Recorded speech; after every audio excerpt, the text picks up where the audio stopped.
ایک مرتبہ ایک بادشاہ نے اپنے وزیر کو آدھی سلطنت دینے کو کہا، لیکن ساتھ میں کچھ شرائط بھی عائد کی۔ وزیر نے لالچ میں آ کر شرائط جاننے کی درخواست کی۔ بادشاہ نے شرائط 3 سوالوں کی صورت میں بتائیں۔ سوال نمبر 1، دنیا کی سب سے بڑی سچائی کیا ہے؟ بادشاہ کی طرف سے سوال نمبر 2، دنیا کا سب سے بڑا دھوکہ کیا ہے؟ اور بادشاہ کی طرف سے سوال نمبر 3، دنیا کی سب سے میٹھی چیز کیا ہے؟ بادشاہ نے اپنے وزیر کو حکم دیا کہ وہ ان 3 سوالوں کے جواب 1 ہفتہ کے اندر اندر بتائے، بصورت دیگر سزائے موت سنائی جائے گی۔ وزیر نے سب سے پہلے دنیا کی بڑی سچائی جاننے کے لیے ملک کے تمام دانشوروں کو جمع کیا اور ان سے سوالات کے جواب مانگے۔ انہوں نے اپنی اپنی نیکیاں گنوائیں، لیکن کسی کی نیکی بڑی اور کسی کی چھوٹی نکلی، لیکن سب سے بڑی سچائی کا پتہ نہ چل سکا۔ اس کے بعد وزیر نے دنیا کا سب سے بڑا دھوکہ جاننے کے لیے کہا تو تمام دانشور اپنے دیے ہوئے فریب کا تذکرہ کرتے ہوئے سوچنے لگے کہ کس نے کس کو سب سے بڑا دھوکہ دیا، لیکن وزیر اس سے بھی مطمئن نہیں ہوا اور سزائے موت کے خوف سے بھیس بدل کر وہاں سے فرار ہو گیا۔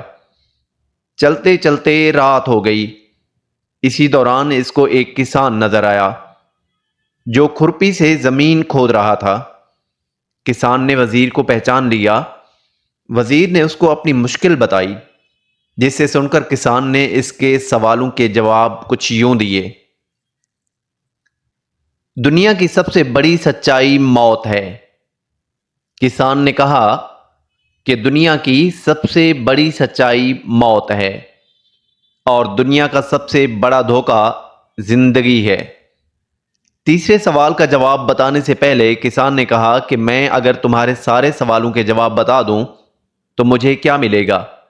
سلطنت تو تمہارے ہاتھ آئے گی۔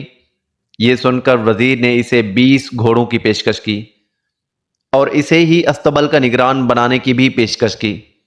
کسان نے یہ سن کر جواب دینے سے انکار کر دیا۔ وزیر نے سوچا کہ یہ تو آدھی سلطنت کا خواب دیکھ رہا ہے۔ وزیر جانے لگا تو کسان بولا کہ اگر بھاگ جاؤ گے تو ساری زندگی بھاگتے رہو گے اور بادشاہ کے بندے تمہارا پیچھا کرتے رہیں گے، اور اگر پلٹو گے تو جان سے مارے جاؤ گے۔ یہ سن کر وزیر رک گیا اور کسان کو آدھی سلطنت کی پیشکش کی، لیکن کسان نے اسے لینے سے انکار کر دیا۔ اتنے میں ایک کتا آیا اور پیالے میں رکھے ہوئے دودھ میں سے آدھا پی کر چلا گیا۔